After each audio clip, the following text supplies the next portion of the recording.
এইমাত্র পাওয়া আবহাওয়ার সবথেকে বড় খবর। এবার মে মাসেই বঙ্গোপসাগরে তৈরি হতে পারে ঘূর্ণিঝড় রিমাল।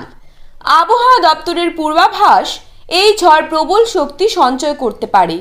এমনকি মে মাসের শেষ সপ্তাহে পশ্চিমবঙ্গ বা বাংলাদেশের উপকূলে আঘাত হানতে পারে এই ঘূর্ণিঝড়। এর জেরে ব্যাপক ক্ষয়ক্ষতির আশঙ্কা রয়েছে। ইতিমধ্যে ঘূর্ণিঝড় নিয়ে কি সতর্কবার্তা দিল আবহাওয়া দপ্তর? এই ঘূর্ণিঝড় যখন উপকূলে আছড়ে পড়বে তখন প্রতি ঘন্টায় এর গতিবেগ কত থাকবে, কেমন হবে এর প্রাকৃতিক ধ্বংসলীলা, বিস্তারিত জানতে হলে প্রথম থেকে শেষ পর্যন্ত ভিডিওটি দেখুন। অবশ্যই আমাদের চ্যানেলটিকে সাবস্ক্রাইব করবেন এবং পাশে থাকা বেল আইকনটিকে প্রেস করে রাখবেন।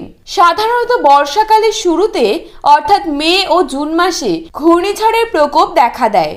এই সময় বঙ্গোপসাগর খুবই উত্তাল থাকে, যখন তখন ঘূর্ণিঝড় সৃষ্টি হওয়ার আশঙ্কা দেখা যায়। সে মতেই মে মাসের শেষ সপ্তাহের বঙ্গোপসাগরে সৃষ্টি হতে পারে নিম্নচাপ। পরবর্তীতে এটি শক্তিশালী হয়ে ঘূর্ণিঝড়ের রূপ নিতে পারে।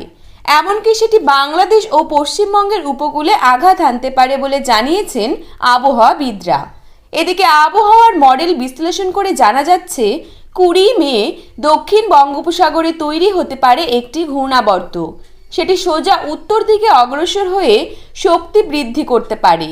এরপর 24 মে সেটি ঘূর্ণিঝড় আকার রূপ নিতে পারে। এরপর 25 থেকে 27 মে সেটি পশ্চিমবঙ্গ বা বাংলাদেশ দিয়ে ভূভাগে প্রবেশ করতে পারে বলে দাবি করেছেন আবহাওয়া রিপোর্টগুলো। তবে এখনও নিশ্চিত করে বলা যাচ্ছে না।